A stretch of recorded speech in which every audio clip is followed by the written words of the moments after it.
Hi guys, അസ്സലാമലൈക്കും. ഈ കാണുന്ന ഉണക്കമുളക്, ചീരുള്ളി, വെളുത്തുള്ളി, കരിവേപ്പില, പുളി ഇതൊക്കെ കൊണ്ട് നമുക്കൊരു ചമ്മന്തി ഉണ്ടാക്കിയാലോ?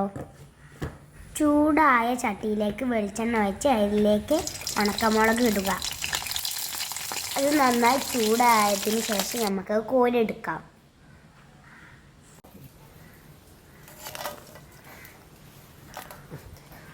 ഇനി നമ്മൾ ആ എണ്ണയിലേക്ക് ചീരുള്ളിയും വെളുത്തുള്ളിയും കൂടി ഇട്ട് കൊടുക്കണം.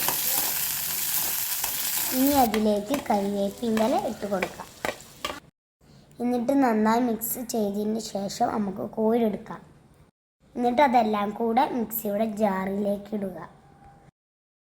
ഇനി അതിലേക്ക് കുറച്ച് പുളിയും ആവശ്യത്തിനായ ഉപ്പും ഇട്ട് കൊടുക്കാം. ഇനി നമുക്ക് നന്നായി അരച്ചെടുക്കാം.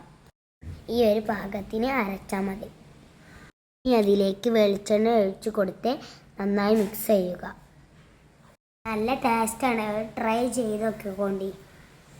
അപ്പോൾ ഇത്രയേ ഉള്ളൂ എൻ്റെ വീഡിയോ. ലൈക്ക് ചെയ്യാനും സബ്സ്ക്രൈബ് ചെയ്യാനും മറക്കല്ലേ. അടിപൊളി ടേസ്റ്റാണ്, എന്തായാലും ട്രൈ ചെയ്യണേ. ഉണ്ടാക്കി കഴിഞ്ഞപ്പോൾ കുട്ടിക്കും ടേസ്റ്റ് ഒക്കെ എത്തിക്കണം. അപ്പോൾ ഓക്കെ, ബൈ ബൈ.